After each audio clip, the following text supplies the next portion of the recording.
So you're a writer. How did that happen? Okay, that's already the first question is difficult. Okay, where do I start? I would start as young as possible because it's a much more colorful story that way. Okay, as a child, I was a complete book nerd. I was reading all the time, the everything I could find on the shelves of my parents also, and especially the books I was not supposed to read yet. What kind of books did your parents have that you weren't supposed to read? That sounds horribly inappropriate. I remember this one written by an, I think, American woman that married an Iranian guy and she got kidnapped or her kids got kidnapped. I don't know, but things you should not read about when you're maybe 12. So, I went some way yeah. totally different than that. I was thinking like things about drugs or joy of sex or like things like that. So, Oh, no, no, okay, not you even just mean that. age appropriate Yes. topics. Okay, that's fine. Exactly. Yeah, so it all started by reading.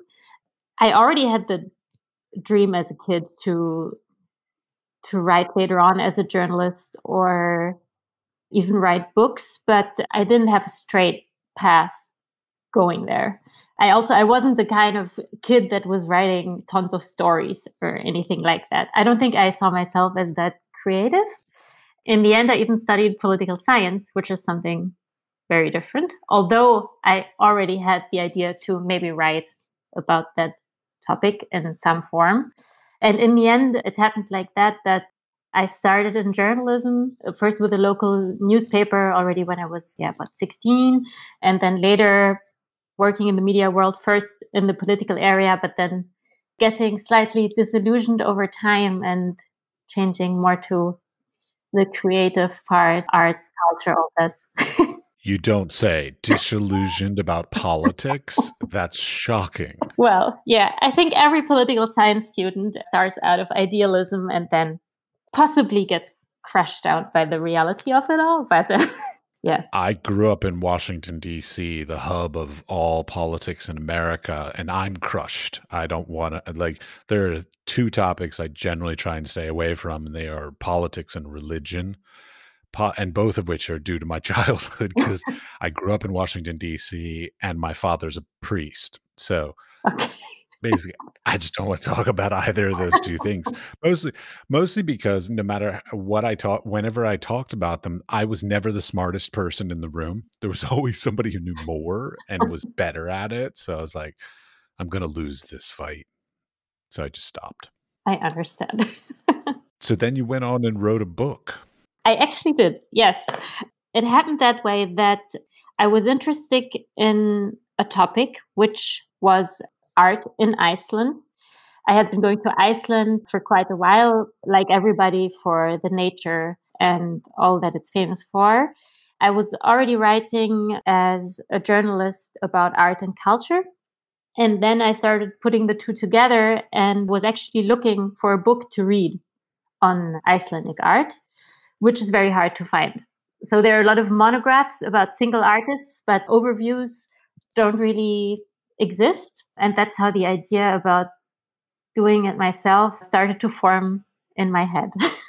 Okay, how did you get it made though? Who funded it? How'd you produce the physical product? So first, I was so lucky that a friend of mine is a photographer who had also been going to Iceland for a while and was equally in love with the country. And I told her about the idea, and she said, "Well, if you're doing this, I'm in. I'm going with you. I'll take the photos." Starting from that point on, I thought, okay, this might actually be doable somehow. In the end, it was self-funded. We had considered doing it with a publisher, and I had even been to the Frankfurt Book Fair. I had meetings with publishers. There were even some that were interested and made certain proposals, but it became very clear that the way the publishing market looks like right now, and also the way these publishers work, which I wasn't aware of, that it would not have been very beneficial for us. Do tell. I will, because I wasn't very well versed in the whole publishing industry. It was really something I had to research and find everything out about. What became clear is, and I don't want to name anyone here specifically, but right now the situation seems to be that if you want to be published, even with a big publisher, you have to bring in your own money, partly at least, and quite a big amount. Yeah, I was about to say when you say partly, so like, is this 1,000 euros or 10,000 euros? It's more in the realm of 10,000 euros, and it depends on the publisher. But yeah, it's something that nobody really knows about, to be honest. And I think also many people who agree to the deals, they will not reveal it either. So it's this hidden secret that I think should be more out in the open. Well, I mean, it begs the question, like, okay, so you're a writer and you decide to write a book about the art of Iceland. Totally legit. And I'm gonna just like I'm gonna play devil's advocate on this, but like, why produce a book? Why not make a website that would be an ongoing resource that could be updated, whereas a book is sort of locked in time? It's also something we considered for a while at one point when we realized how difficult the whole process is and how much it costs. At one point we were sitting there and was like, oh damn, let's do a website and that's it, you know. But it's not the same. I'm a book person personally. Maybe it's also just a personal preference. And the whole idea started with I want to make a book because there is no book about it. So a website, then it's not the same. I'm all for it. I'm just playing devil's Yeah. advocate because I've produced books of things that should not have been books. They should have been websites plenty of times. So, like, I mean, it's very normal that we do it because also stupidly, like in certain industries, like writing, um, being published is more important than being on a website. Like it's seen with more prestige. It looks better on the CV, all that kind of stuff. Yeah, but there I want to be clear. I didn't do this for myself so that I can say, oh, I published a book. It was also that there is just so little literature out there about the topic, and that's something Icelanders themselves complain about or are unhappy about. And I think a book that you can put in a shop or that can be in a library, in a way, it I don't know, it becomes maybe a reference on the topic more than a website would be. Because, for example, now the book is in the library of the Icelandic Art Academy, and future students will be able to look things up there. So I don't know, it's just a different kind of object. I am not questioning you, just to be clear. You seem like you're being a little defensive all of a sudden. I'm not questioning you. It's perfectly fine. All right. I mean, I'm an artist. I'm all for the idea of monographs and being part of the like the canon of art history. Like now, this book theoretically could be part of the canon of the Icelandic art history. Like it's great. It's got to be done by somebody. Yeah, well, actually, funny anecdote because you're saying Icelandic art history. What I wasn't aware of as well, and which is really interesting, that there hasn't been an art history book about Iceland until 2011. That's the first time an Icelandic art history was published. Sadly, I'm not just too surprised by that. It's a very young country, of course. So it Is also it? makes yeah, in a well, that's how the Icelanders see it themselves. Their independence has, I think, come into in the 40s only because before they belonged to Denmark, etc. So they feel also they have this feeling as a young country, which also influences the art scene as a whole and how they understand and see themselves. I ask about Iceland a lot because part of the podcast is funded by an EEA grant from Iceland, Liechtenstein, and Norway. So part of my interest is actually, what's going on in Iceland and Scandinavia in general, but Iceland. Speaking of, okay, wait, finish up Mhm. with any other great gossip about the book publishing industry. Yes. Yeah, there were several factors that made us decide to do it on our own, which was that, yes, we didn't want to give a big sum of money to a publisher. Secondly, one contract that was offered to us also made it very clear that we were giving away all the rights to our texts and photos, and that we wouldn't have been really involved in the process of making the book. The talks we had already showed that they would decide how long the texts would be, how many pictures there would be. When I asked about could I sit down with a graphic designer and be involved? It wasn't really met with much enthusiasm. So basically, it would have been we produce content, we give it to the publisher, and they do with it whatever they want. The advantage would have been, of course, they have a big distribution system, they have more marketing means, they probably would have also put it in shops, I don't know, in Tokyo and New York. Third point, we would have gotten maybe, what was it, 5% per sale or something like that. So in the end, you I don't know, you have your baby, you have your project, you work on it for a very, very long time, and then you just give it away to someone. I just wasn't, it just didn't feel right. Wait, I'm sorry. Did I hear you correctly? As you, you would do all the work, you would then give all the content over to them, and you would only get 5% of the sale price? Yeah, it was some, or maybe let it be 7, but it was something very, very low. Yeah, that's insanely low. Yes, That shouldn't be, but I okay. agree. I agree. So it is. Well, and one of the things I always think about is like I would love to make books. Now I've made books in the past, and I ran into the thing that most people don't think about making books, which of course is distribution. So it's all fine and good. You can make the most beautiful book in the world, but if you can't get it into a store for people to buy, it's useless. So what did you do for distribution? I mean, well, for that matter, how did you decide on where to have it printed and all that? So to be honest, it was all easier than I thought. It's very time consuming. I had to do research about printers. I found printers here in Belgium where I live, in Germany, in the Netherlands. I asked also people in Iceland, where did you print things?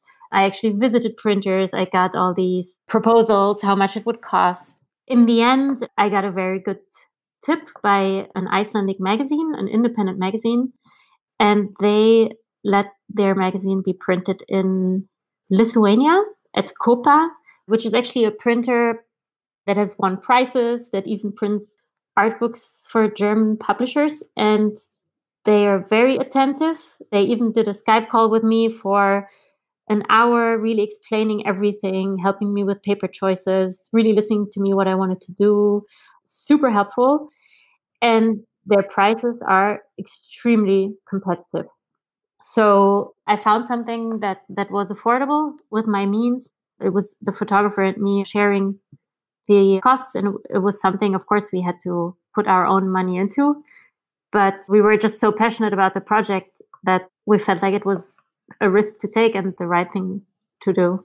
So then leading to the question of the distribution, has it paid off? So like, have you been able to sell and sort of recoup your money?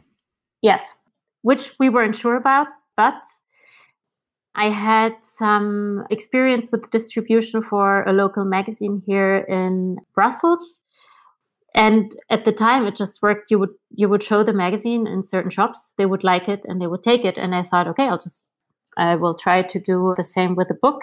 I think it's a pretty object, and it can, when people see it, it can convince them. So I went into shops myself, I showed the book, they liked it, they took it, and they sold it. So it was actually as easy as that.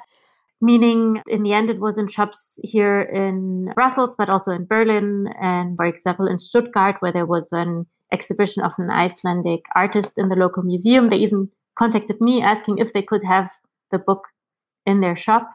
I have to say the best selling point in the end was in Iceland, which was unexpected for me because I thought it was more written maybe for people outside of Iceland to get to know what's happening there, or people who have traveled there or want to travel there or learn about a place they don't know.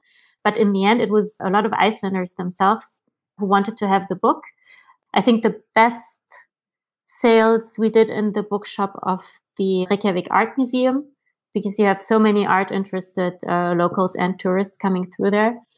Of course, for the distribution, I had to travel to Iceland and pack all the boxes full of books in a little rental car, drive around and distribute it myself, which of course is not the case when you have a publisher. It will all be done by post.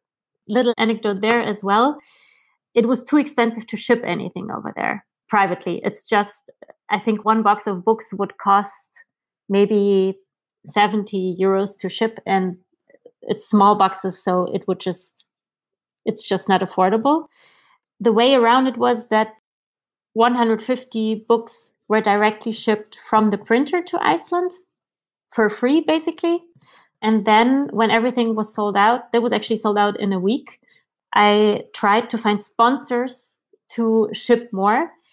And after a lot of calling, writing, and so on, Iceland Air actually agreed to ship a second batch for free. So I had to drive to the Liège cargo airport here in Belgium, bring the boxes there, and they just put it on one of their planes and flew them over there for free. So you have to be resourceful and try to find ways to somehow get it done. Well, I mean, that's the part that a lot of people don't think about. They think about producing, they think about the graphic design, they think about the content, but they don't think about the hustle that they have to do once the product is actually produced. Yeah, it was more work than I thought, because when it was printed and I held it in hand, I was, you're so relieved and you're so happy and you think, wow, it's all done now. No, it starts again, and it's another almost full-time job. So yeah, and then you have the whole social media part, newsletters, accounting. Then we also did an online shop with a website, which actually worked great as well. We had loads of orders from the US, from all over. Nice. Now, you live in Brussels. Were you born and raised there, or was this a move, a choice to live there? I was born and raised in Germany in the countryside. I studied in Berlin, and after my studies, I went to Brussels. I'm here now for, I think, 14 years, and I just ended up here. It just happened. It was never that I thought, oh, one day I will live in Brussels, but I found a job here and more jobs, and it just, yeah. Well, the reason why I ask, and I apologize to Brussels for saying this in advance, but like, it's not the hub of great arts and culture necessarily. Don't get me wrong, it has lots of great arts and culture, but it's not like a hub. Like, I imagine a lot of arts and culture writers living in Paris and London and, all the other great sort of hubs of arts and culture. Brussels is not really high on my list. That's really funny you say that, because over the last years, it actually has been called a hub. As also, like, And maybe I'm just out of touch. I'm perfectly acceptable with saying I'm out of touch. It's fine. it's like many other places, it's been called the New Berlin, blah, blah, blah. We've heard this so many times, which I don't agree on. I've heard so many people smack talking Berlin recently. It's ridiculous. Like, people are keep saying like Yeah. Berlin is done, it's over, it's passé, whatever. Like, okay, I didn't know this, but it's fine. Yeah. Well, here it was still used as a compliment for Brussels, but I really would say it has become a hub in the last years. It's also something that I've actually written about quite a bit, and that also has been written about by others. It has several reasons. One is that Belgium has the biggest collector base in all of Europe, besides Switzerland. Yeah, Switzerland's kind of obvious for tax reasons. Belgium really has this great tradition of collectors. At the same time, it's in the middle of Europe. You're super easily in London, Paris, Amsterdam, Cologne. And a lot of artists have been moving here from Paris and London because the rent is more affordable. It's very close. It has a great art scene. It has everything a vibrant art scene needs. Yeah, it's just become this new gathering point for art world people. Okay. I apologize to Brussels and all of Belgium for my smack talk in the beginning. Yeah. I was unaware. I'm obviously do not have my finger on the pulse of all these kinds of things that are shifting. That's okay. It's not that obvious. I know. It's more known still for waffles and chocolate and beer, but yeah, it Yeah, has been changing waffles. a lot over the 10 years. Totally forgot about the waffle thing, but yes, they are the waffles. Yeah. Now, so you're doing writing, not just creating a book, but you also do freelance, I guess would still be the term for it, right? Yeah. Mhm. What kind of writer would you define yourself as? Critic, a sort of lifestyle writer? Like, give me sort of a elevator pitch on your style of writing. I haven't studied art history, which I regret. And which is why I read about it also a lot and might still, I don't know, do a course, because sometimes I feel like I should have maybe a much deeper knowledge, although I've already built up a lot.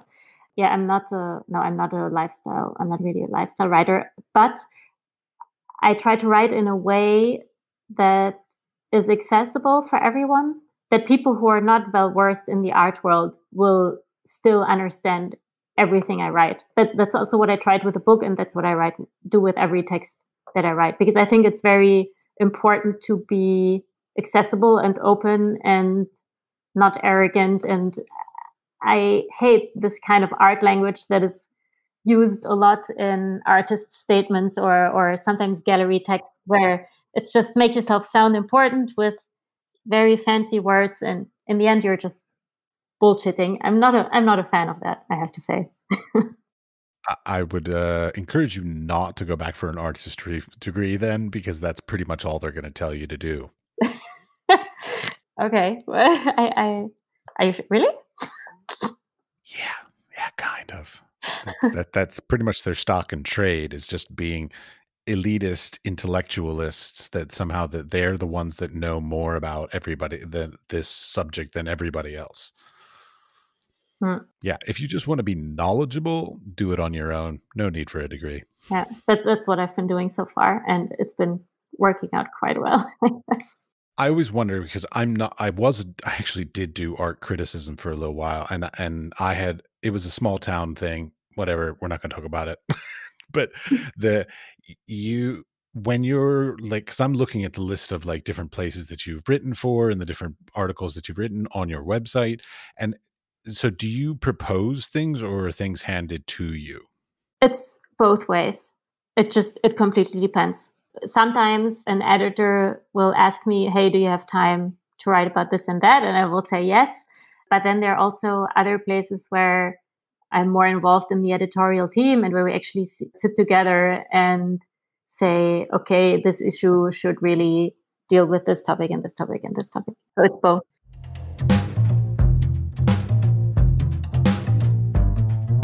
How is it that you're able to cobble together a living? Because I mean, you're a freelance writer working in a major metropolitan area, but like, is it enough? Like, how many different jobs do you have? How many different employers do you work for? I have to say it's pretty tough, especially with the pandemic. There were magazines I worked for that had to scrap entire issues because of it. It actually happened twice, because magazines are so connected to advertising and events. For example, by the way, another proof for that Brussels is on the art map.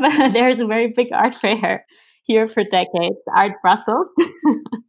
Art magazines here often time their launch with a fair or do some kind of collaboration. And with everything being canceled when it comes to art fairs across the last year, it also influenced magazines and then the livelihood of people like me.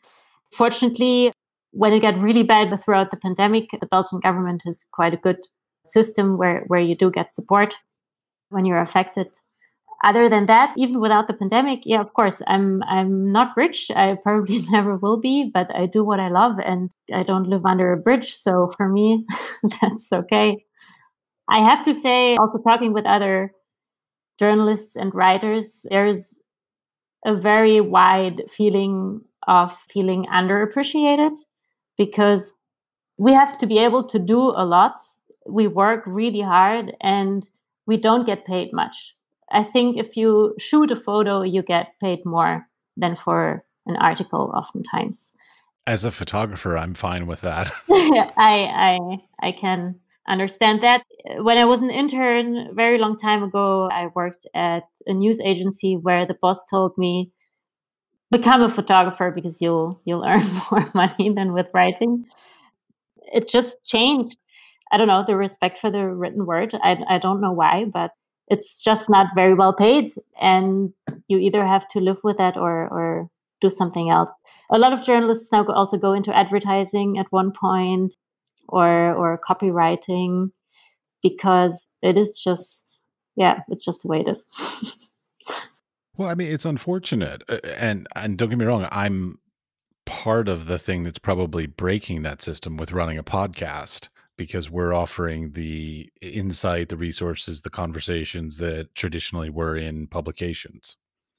Yeah, I'm not even sure that's the problem. I don't think having more media or people participating in creating interesting programs takes anything away from everything else. I just think there should be some kind of, I don't know, like a minimum pay for certain creative works. I mean, I think it's the same also in when it comes to artists. There are still museums that don't pay their artists, or it's just, yeah, it's not just writing. It's in the whole creative industries that we fall easily into this trap of, okay, if you don't take this low pay, someone else will, or even do it for free. It's just comes down to that, I guess, also. Oh, I know. I did as I said, I used to be an art critic and I would write a weekly thing. And I mean, the amount of money they paid me even back then, and that was 12, 13 years ago, it was, yeah, it was not even minimum wage by the time it was all done. But, for the amount of time, effort of going to an exhibition, the travel time to the exhibition, travel time back, the travel being at the exhibition, then the amount of time to reflect on it, think about it, and then write about it. And you got paid the same as somebody who just like, you know, just made something up basically. Like it was ridiculously low amount of money and it never covered the cost of doing it. And so I'm sort of wondering, like, was there ever a time when writers were paid well? I guess, I mean, it's probably still okay if you're a staff writer of the New Yorker or the New York Times. Absolutely, agreed. Malcolm Gladwell is doing very well. Yeah, but I don't want to complain because this is also my choice. I knew what I was getting myself into, and I'm okay with it in the end. Otherwise, I would be doing something else.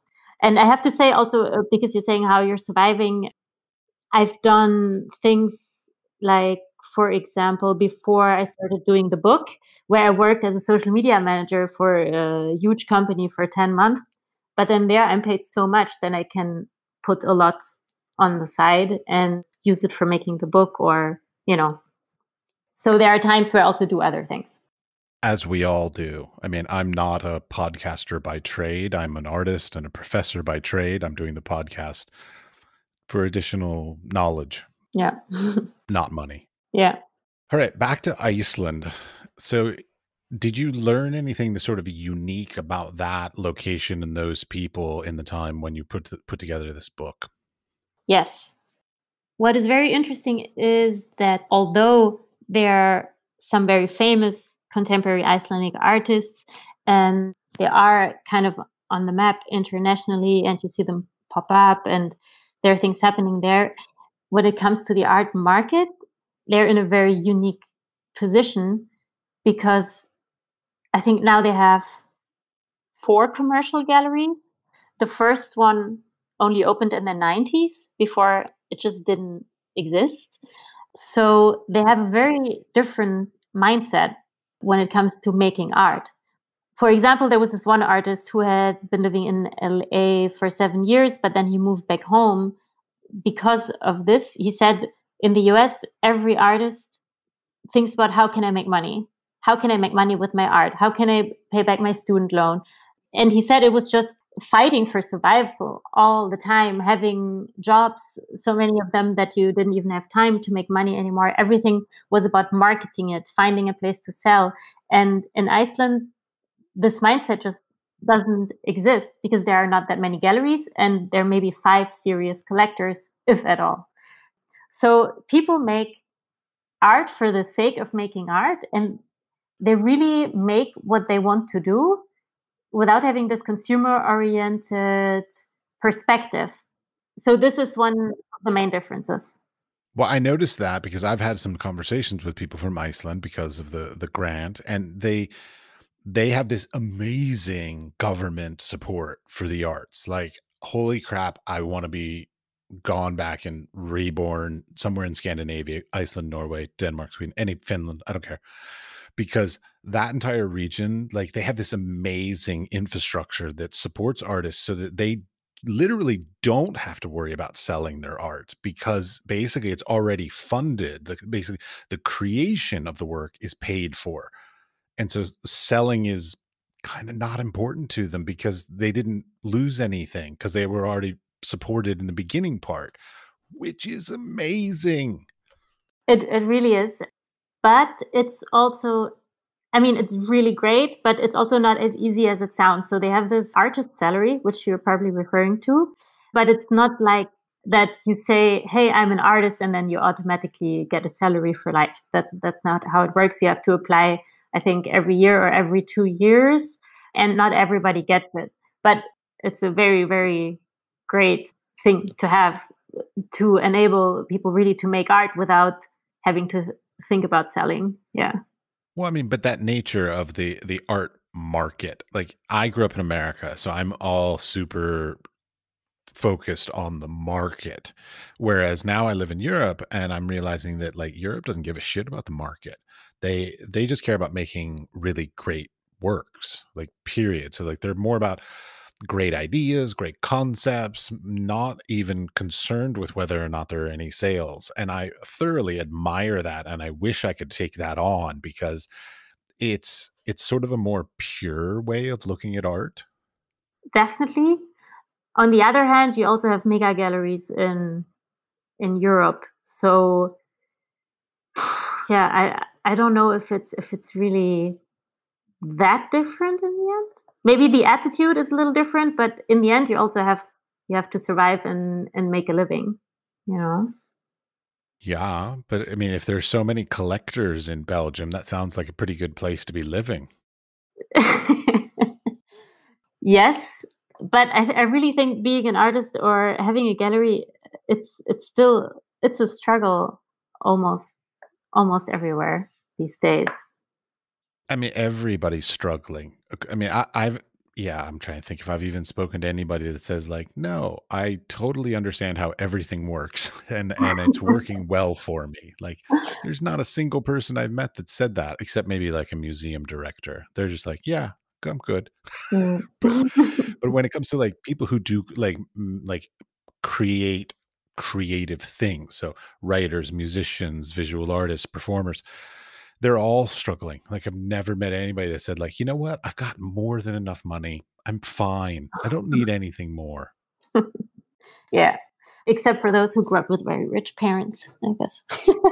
Which sad shockingly, there are more of those than you imagine. Like, I I mean, know. I I went back, it was I was trying to do this, like, lineage thing. I'm thinking, like, "Why the fuck is that person famous?" Like, there was this particular artist, I'm not gonna name names. Mm, There's this particular artist, and I'm like, their artwork is, slightly above mediocre, like, it's not amazing, but yet they're on the desired by everybody, and I'm just like, "Why?" And I went back and turns out, like, they're both their parents were famous artists, and mm, I'm just like, mm, "Hmm." mm. So it has nothing to do with them, it just has to do with their name recognition. Yeah.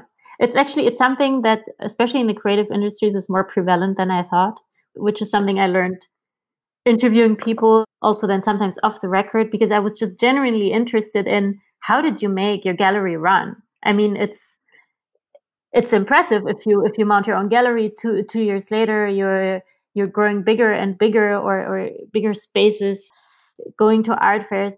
In the end, I don't want to take away from anybody's accomplishment, but a lot of people just have funding or family funding that other people don't have access to, and you often need a lot of money to start a project, especially with a gallery where people say for 1 or 2 years you need to be able to make it run without making any profit. Who can actually do that?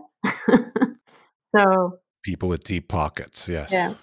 I know, I mean, I've been parts of I've worked at very good galleries, and I've also worked at galleries that have folded because they didn't sort of plan out saying like we need to be able to have enough money in the bank to last zero sales for the next 2 years potentially, Mm, because that's kind of the way most galleries have to run because you just never know what's going to hit or miss at any given time.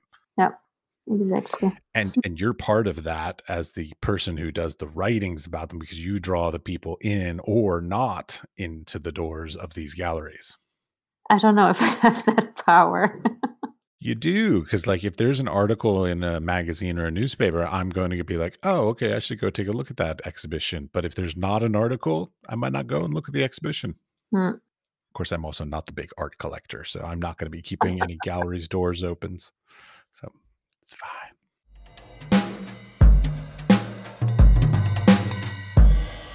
So I have shown my ignorance of all these art scenes. I know nothing about Iceland other than the people that I've spoken to. Obviously, I know nothing about Brussels because you have schooled me on that. So, what's the sort of characteristics that make each of these places unique and different? Besides being outside of the art market, what's very striking about the Icelandic one is the openness of it and the sense of collaboration, community, togetherness, which also made it so easy for me to make the book. We already touched upon that there's basically no literature on Icelandic art, so you might wonder where did I even get my information from? And it was mostly by talking to people.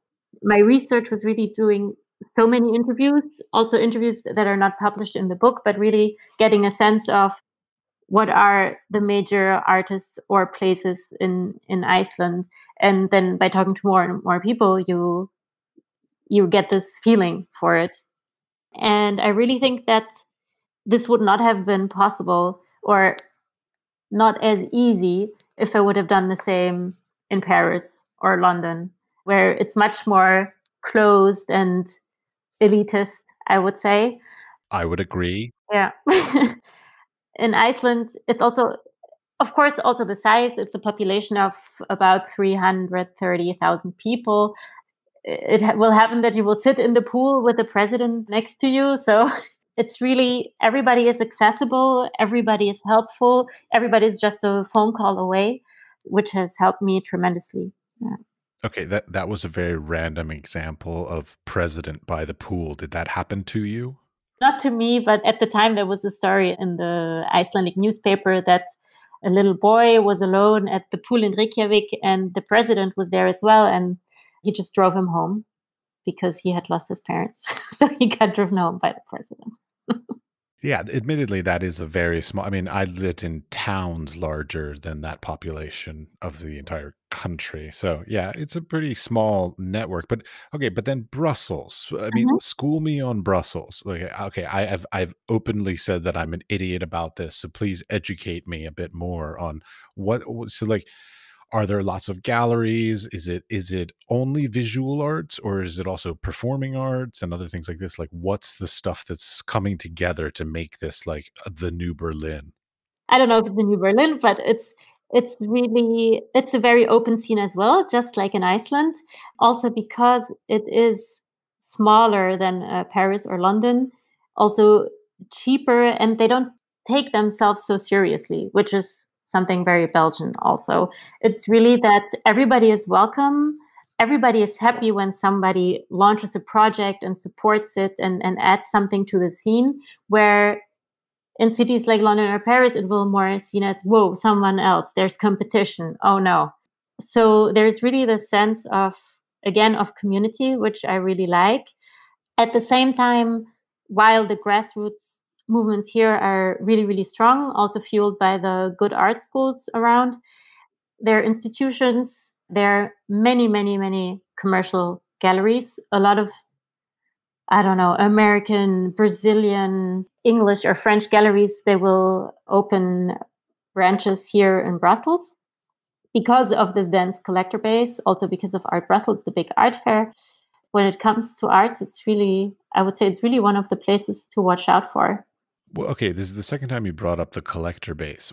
What's Mhm. your theory on why there is such a collector base there?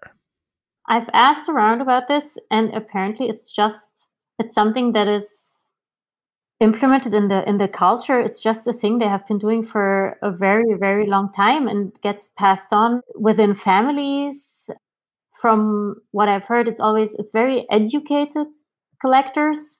They're not just doing it for investment or the money, but it's really people extremely passionate and knowledgeable about art.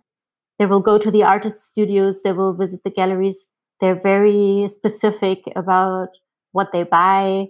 And artists and galleries appreciate also to work with people like that who are, I don't know, not just sitting somewhere going on a website calling to buy something because they think it might gain in worth in the next years.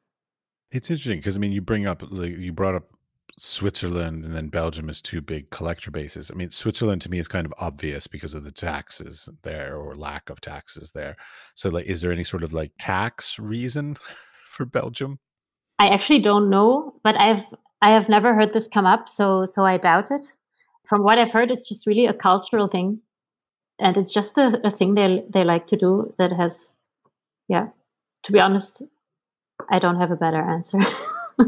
I love it. No, no, it's fine. I mean, the fact that it's like a cultural thing is magnificent. That's not something to downplay. Like that should be something encouraged as far as I'm Mm, concerned. yeah, So, definitely. yeah, all for it. Could you tell me the names of 3 contemporary artists that you're looking at and a little bit about why? I'm currently quite obsessed with Vivian Suter. She had an exhibition in Gladstone Gallery here in Brussels recently. I just find it extremely fascinating because she lives basically in the rainforest in South America in a hut for a long time with her mother, who now sadly died recently. And what really struck me was that she said that she was working against nature for many years, trying to keep her artworks from the rain, from the dogs running around, from the mudslides. And at one point, she flipped the switch and said, "No, I'm stopping this. I'm going to work with it, and I will have, I don't know, the print of the dog paw on my painting, and the mud that slid down from the hill will have prints on it as well." And I like the artworks as well as I'm fascinated by the way she lives there. And I've been reading a lot about her lately. It's really an interesting person to get to know. I would love to interview her one day. Kind of staying on topic, I've been very interested in artists who work with nature in some form recently. And I interviewed one called Diana Scherer. She is German living in the Netherlands.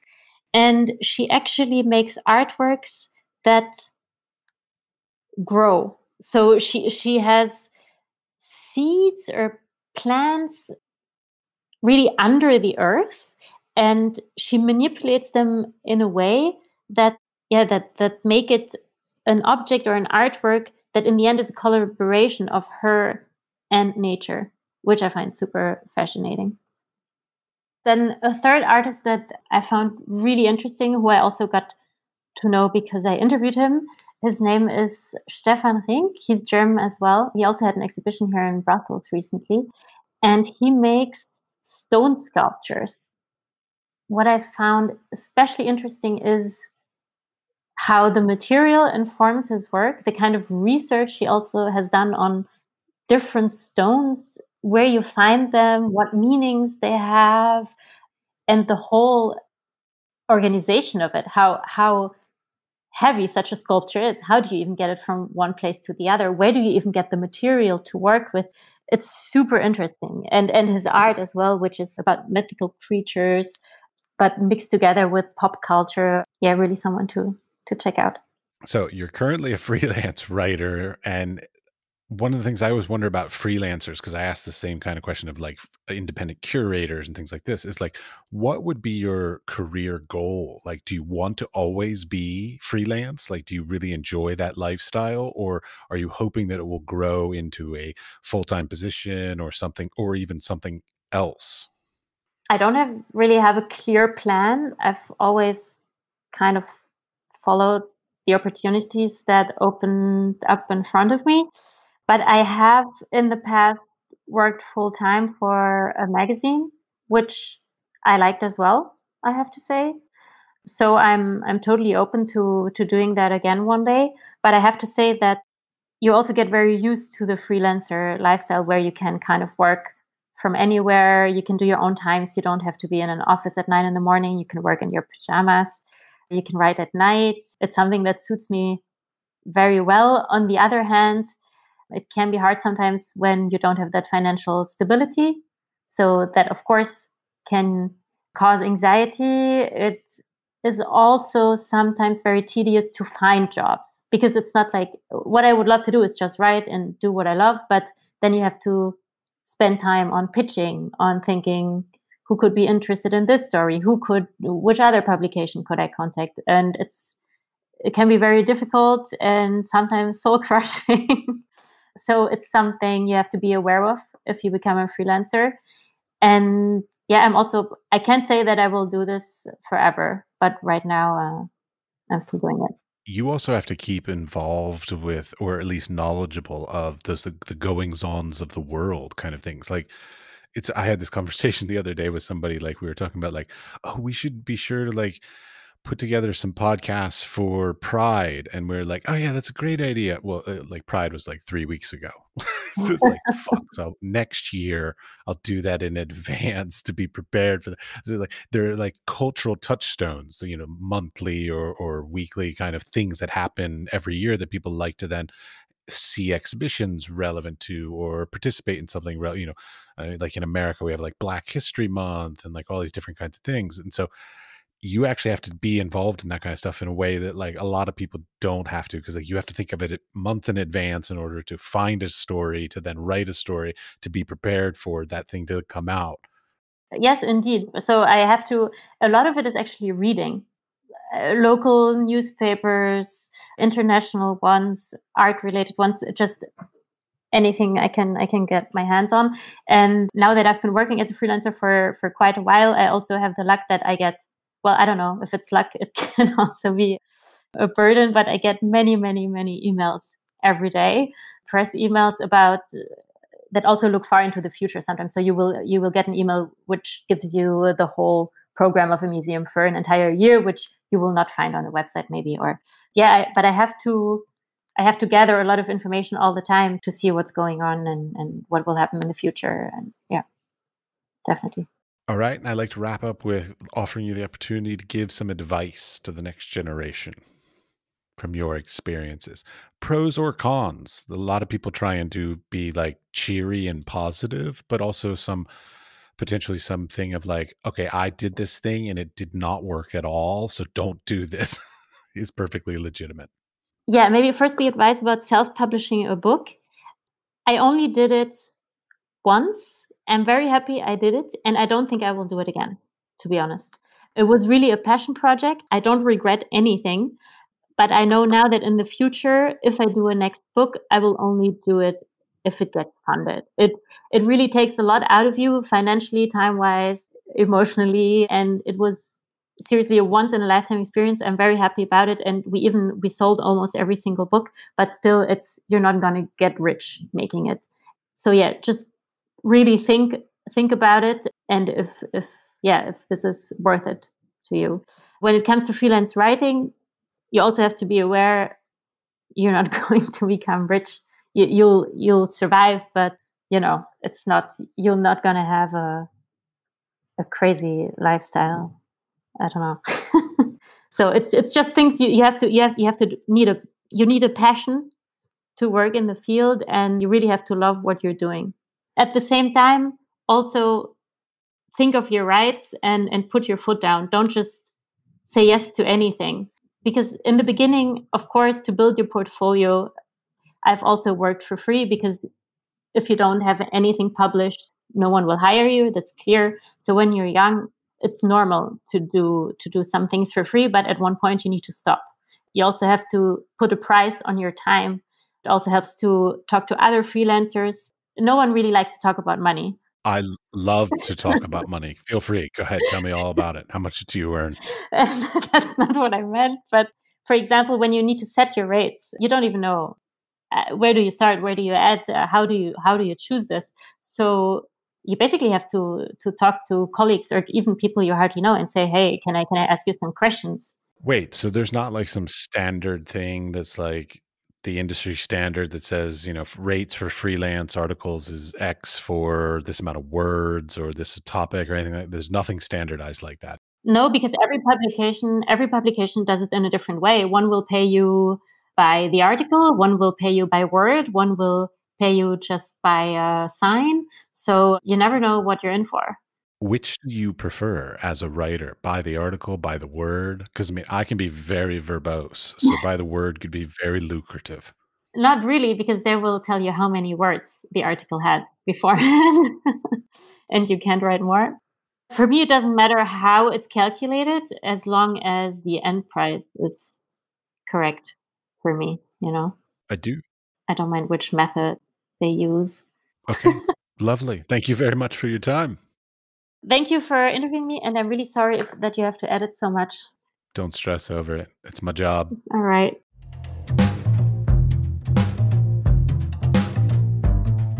I hope you enjoyed this conversation. I enjoy asking stupid questions to smart people, and I've learned so many different things about what I've done wrong and what I can do better in my career. And I hope that this podcast has inspired and assisted you in becoming more successful in your creative endeavors. If you like the podcast, we would appreciate a 5-star rating and maybe a nice comment. Would be greatly appreciated.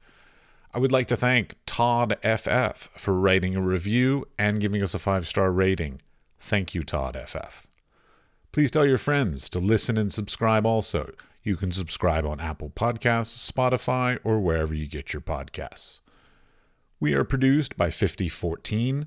The audio was edited by Jakub Černý, and the music was created by Pete Bybee. Thanks, Pete.